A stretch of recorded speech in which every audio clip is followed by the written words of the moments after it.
definition of the string. Okay, coming to the definition of the string. A string is a sequence of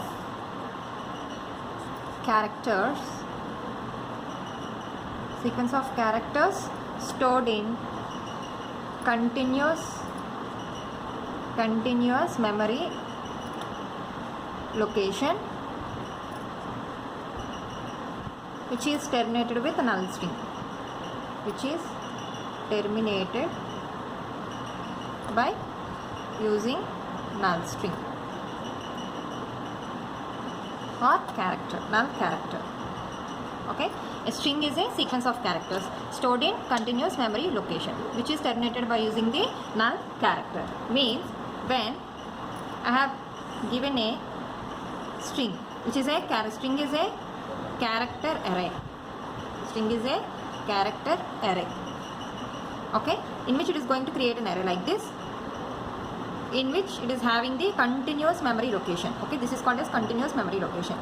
When I have given like this a word called as hello, the word hello is going to terminate with the null character.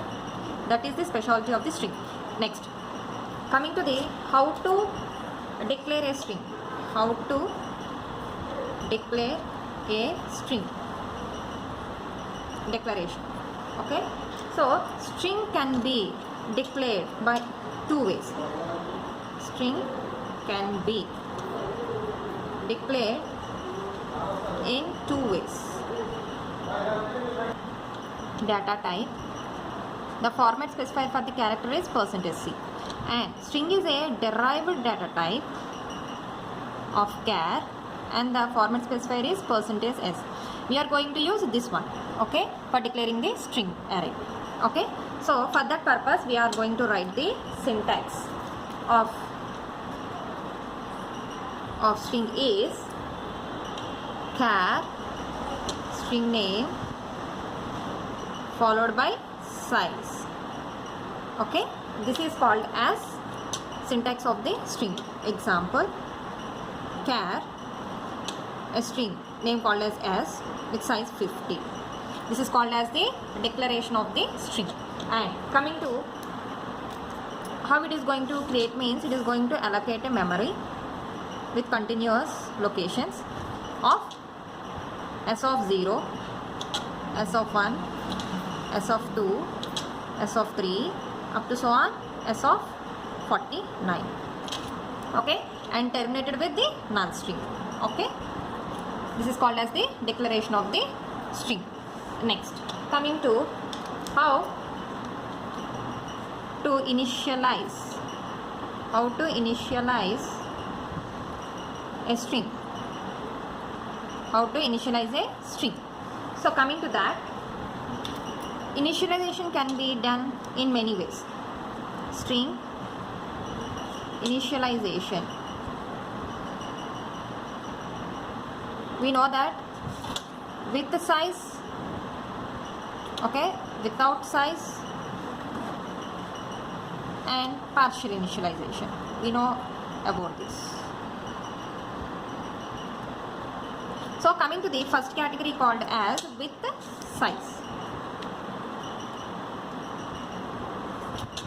In this, we are going to give an array, character array with a size called as 5.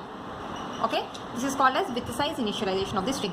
In the meaning of this one is I am going to create an array of string or array of a character with 5 memory locations, 1, 2, 3, 4, 5. Okay, this is the index of the string, s of 0, s of 1, s of 2, s of 3 and s of 4.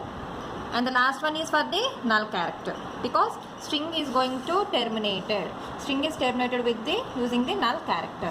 For that purpose, it is going to terminated with the null character. Here I am going to enter the letters of the string. Okay. This is the first category called as with size. Next, coming to second category called as without size.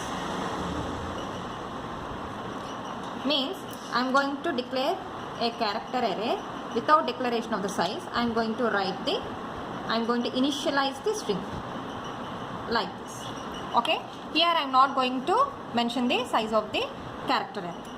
Next, Third one is partial initialization.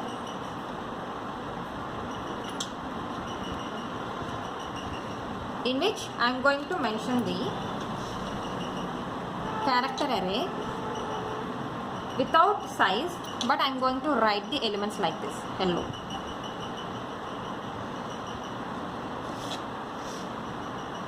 Okay, this is called as partial initialization, in which I am not going to mention the size of the character array, but I am going to give the list of values of list of characters into the array. Okay, this is about the initialization in a string. So string can be initialized in three ways: with size, without size, and partial initialization. With size means I have to mention the size of the character array, and it is going to create the memory, character memory allocations, and ended with the null character. And coming to that second category, without size, means here I am not going to mention the size of the character array, and I am going to initialize the string. Okay, coming to the third category called as partial initialization, in which I am not going to mention the size, but I am going to mention the list of characters by a single quotes. Okay, this is called as the partial initialization. This is the different ways in which I am going to initialize my string. Okay.